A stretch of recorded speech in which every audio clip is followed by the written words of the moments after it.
Opa! Sejam bem-vindos ao Budgetório. Eu sou Emanuel e para hoje temos um vídeo sobre ele. Um dos personagens mais misteriosos de Senhor dos Anéis, com um tema que muitos aguardavam. Falaremos hoje sobre a saga de Tom Bombadil, ou pelo menos sobre o seu deck de sagas. Tom Bombadil é uma criatura lendária Deus Bardo 4/4 que custa 5 manas, uma de cada cor, e ele possui duas habilidades, onde a primeira diz que, enquanto houver 4 ou mais marcadores de conhecimento entre as sagas que você controla, Tom Bombadil terá resistência à magia indestrutível. Ele também diz que, toda vez que a última habilidade de um capítulo de saga que você controla for resolvida, revele cards do topo de seu grimório até revelar um card de saga. Coloque aquele card no campo de batalha e o restante no fundo de seu grimório em ordem aleatória. Esta habilidade é desencadeada apenas uma vez a cada turno.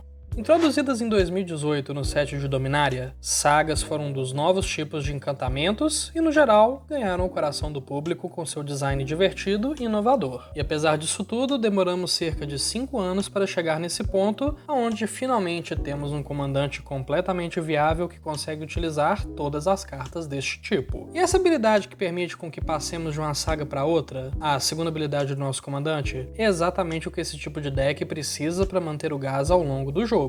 Assim, podemos garantir que as nossas sagas morrendo não sejam o fim da nossa história. No entanto, mesmo com mais de 100 sagas no jogo, construir um deck desse tipo de card não é fácil, pois querendo ou não, a gente tem sinergias de encantamentos a considerar, assim como sinergias de proliferação e sinergias de cemitério. Pro deck de hoje eu fiz um balanço bacana entre os três, assim podemos acelerar os nossos contos, mantendo o tom indestrutível e lupá-los turno após turno. Porém, antes de começarmos, considere se inscrever no canal. Toda semana eu trago conteúdo novo aqui e eu gostaria de poder mostrar para vocês cada vez mais coisas. Ainda mais com o Commander Masters que já tá batendo na porta. Em segundo lugar, os decks do Budgetório são decks de baixo orçamento, onde o deck deve custar menos de R$150, excluindo o preço de comandantes, companheiros e terrenos básicos. E o foco aqui é no Commander casual, otimizado para uma estratégia multiplayer, para você jogar na lojinha ou entre amigos e idealmente se divertir de montão. E sem mais delongas, vamos então para a primeira parte. Tom Bombadil, um dos personagens mais enigmáticos de Arda. Portanto, teorias sobre quem ele é e de onde ele veio não faltam. Enquanto a própria natureza do Tom é desconhecida, sabemos que ele já esteve nesse mundo antes dos rios e das árvores, lembrando-se da primeira gota de chuva ou até mesmo da primeira bolota que caiu. E apesar dele não aparecer nos filmes, conhecemos histórias sobre momentos de sua vida, como por exemplo como esse deus conheceu a sua amada Fruta Douro. Disse que o velho Tom Bombadil era um camarada alegre, seu casaco era azul brilhante e suas botas eram amarelas. E ao chegar no rio Voltavime, na Floresta Velha, com sua barba pendurada sobre a água, a ninfa o puxa para dentro da água. E depois que Fruta Douro retorna para sua mãe, Tom tira uma soneca perto do velho salgueiro homem que o prende em suas raízes. Ele então ordena que a árvore o solte e volte a dormir. E assim como acontece com muitos seres vivos, o velho salgueiro homem obedece. E na manhã seguinte, quando Tom retorna para a Fruta Douro, ele a pede em casamento e o poema termina com eles tendo um casamento alegre e indo viver em sua casinha na floresta.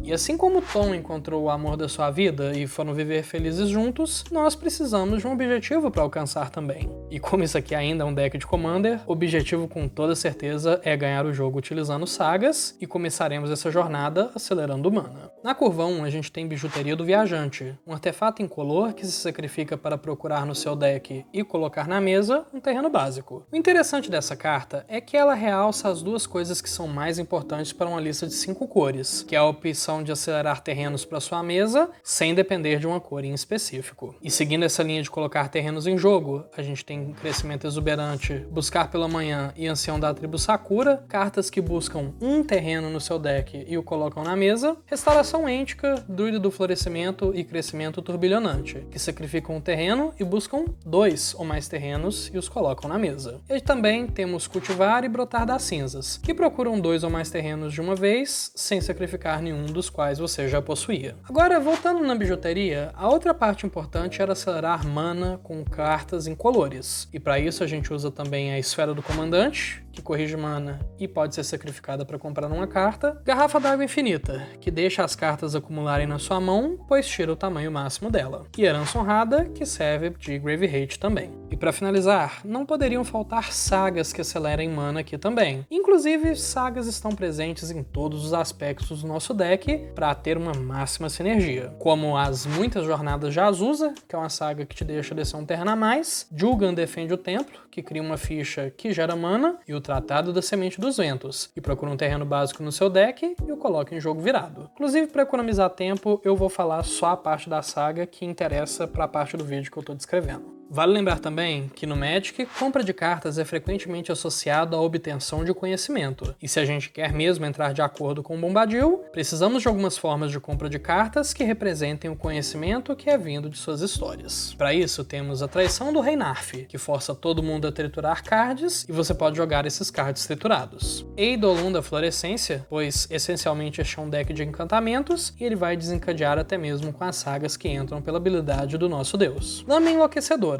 que, entre muitas aspas, nos ganha vantagem de cartas ao retirar as cartas dos nossos oponentes. Assim, podemos esperar que as nossas cartas resolvam e sejam mais efetivas. E Ezuri, Espreitador das Esferas, mais talento do Vive Cirurgião. Que nem eu disse, tem uma temática de proliferar nesse deck, e a gente avança o nosso plano de jogo assim, colocando mais marcadores em nossas sagas. Temos aqui também opções que eu gosto de chamar de velocidade de compra. Essas cartas, no geral, focam em trocar as opções que você tem no momento por outras opções.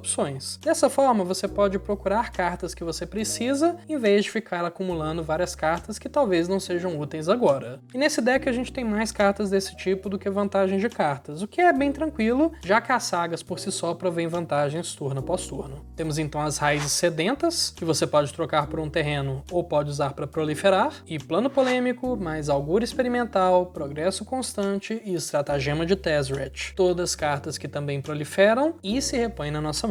Satsuki, o Conhecimento Vivo, Hana Navegadora e Restauração Antinatural. Cartas que estão aqui principalmente para voltar para a nossa mão as nossas sagas que já foram para o cemitério. Busca por Glória, que procura no nosso deck por um card lendário ou de saga e o coloca na nossa mão. E mais essas duas sagas, que é a Guerra dos Dragões Anciões, que compra e descarta na segunda etapa, e a Conjectura do Mirari, que retorna as nossas instantâneas e feitiços para a nossa mão, com o direito de dobrá-las na última etapa.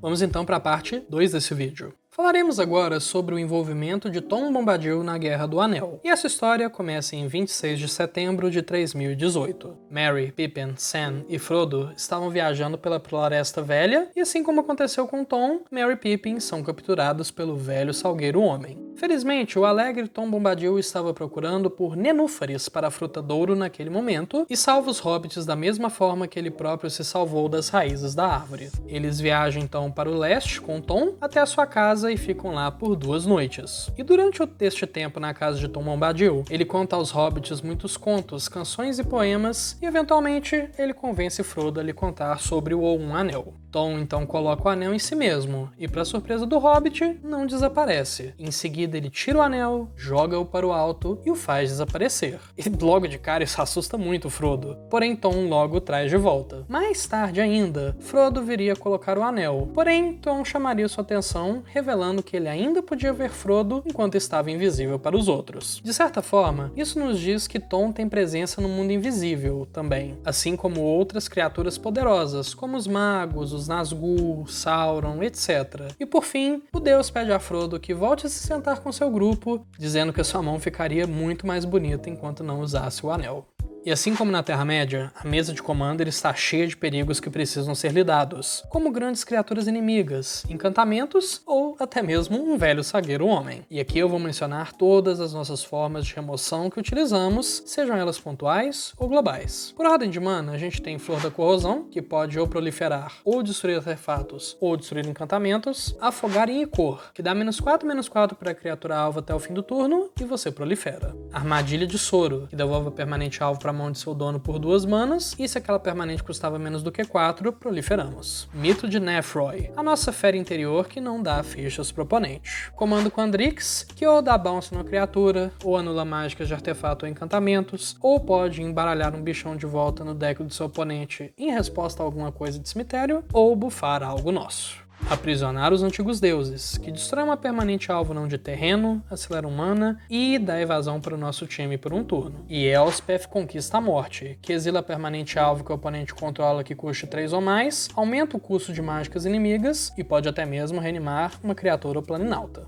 Já para as nossas limpezas de mesa, que não são poucas, temos as famosas escrituras Phyrexianas, que transformam uma criatura em artefato, destrói criaturas não artefato e exila cemitérios. A desmaterialização de Zhalfir, que tira permanentes de fase e destrói permanentes que estão em fase, deixando fichas de Phyrexiana em seu lugar. Batalha de Geada e Fogo, que causa 4 pontos de dano a cada criatura não gigante e a cada Planeswalker. Gigante do Rastro Funesto, que possui constelação, desencadeando habilidades sempre que o encantamento entra em jogo sob o nosso controle. E no caso, a constelação dele dá -1/-1 para criaturas inimigas até o fim do turno. E para terminar, uma das cartas mais interessantes do deck, na minha opinião, o Desaparecimento Repentino, que exila todas as permanentes não de terreno controladas pelo jogador-alvo e devolve essas no fim da próxima etapa final. Você, obviamente, pode usar isso aqui como uma global, tirando tudo da board dos oponentes por um turno para você poder atacar. Mas o potencial dessa figurinha é gigante e podemos até mesmo resetar as nossas sagas com isso e desencadear todas as constelações que desejarmos.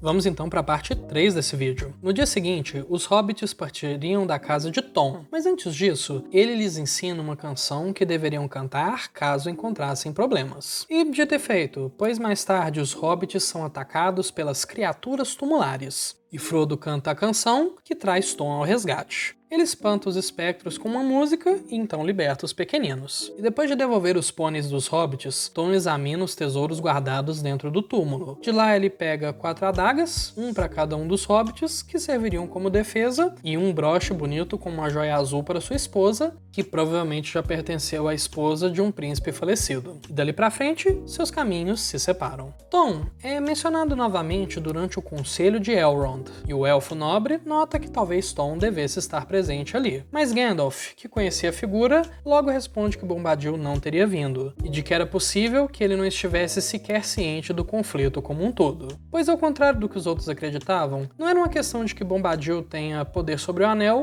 mas sim de que o Anel não tem poder algum sobre ele. Considerado isso, é então sugerido que eles poderiam enviar o Anel para Bombadil, para que ele o guardasse em segurança. Mas novamente, Gandalf diz que Tom logo esqueceria ou até mesmo jogaria fora, pois tais coisas simplesmente não entravam em sua cabeça. E dali pra frente, independente da presença do deus, a situação seria resolvida, e Tom Bombadil continuaria vivo nos poemas que seriam escritos pelos hobbits junto com a ninfa Fruta d'Ouro, e eles seriam deixados para viver na sua casa na Velha Floresta pelos séculos que virão, sendo seus últimos dias tão misteriosos quanto os primeiros. E assim como temos que proteger o mundo da ameaça de Sauron e do Um Anel, ou até mesmo proteger os próprios hobbits, protegeremos a nossa mesa de ameaças inimigas com as seguintes cartas. Bruxo-Leio do Destino, que exila a criatura ou encantamento alvo e o retorna para o campo de batalha sob o controle do seu dono. Assim, podemos, por exemplo, exilar o Bombadil, salvando ele de uma remoção pontual, ou até mesmo resetar uma de nossas sagas. Similarmente, a gente tem a Distorção Temporal de Teferi, que exila permanentes suas e as retorna na próxima etapa final, com a diferença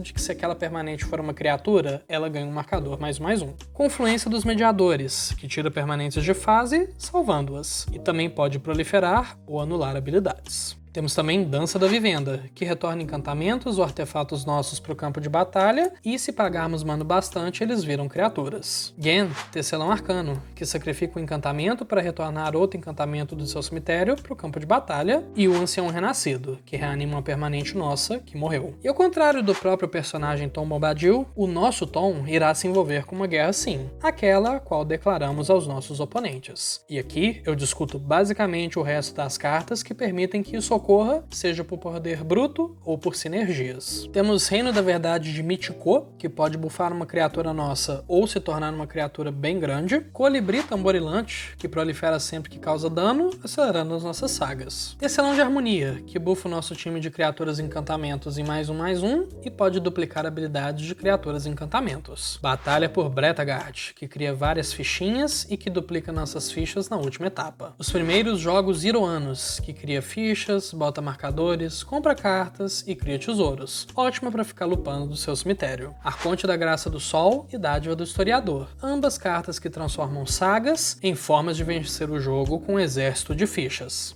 Brago, Rei Eterno e Orion, Nômade Celeste, criam múltiplas instâncias das nossas sagas, desencadeando turno após turno por conta de Blink. Nascimento do Império, que cria várias fichas e compra cards. Nas Trevas, Amarralos, que cria fichas 3/3 e ganha o controle de criaturas inimigas. E para finalizar, a Heresia de Horus, que serve para roubar criaturas inimigas, comprar cards e destruir criaturas, o que não necessariamente é um problema, pois o Tom Bombadil fica indestrutível. Mas então, quanto que custa essa brincadeira, hein? Bom, no dia da edição desse vídeo você encontra essa lista pelo preço que está na tela. Lembrando, é claro, que este valor está sujeito a mudar com o tempo, e também lembrando que você pode encontrar essa lista na descrição do vídeo, seja no site da Liga, no Moxfield ou no site Commander Decks. E bom, por hoje é isso. Dúvidas, sugestões de vídeo ou qualquer outra coisa, deixa um comentário abaixo. Eventualmente eu leio tudo e respondo a maioria também. Obrigado pela sua atenção e até lá eu sou o Emanuel e esse é o Badiatório. Até mais!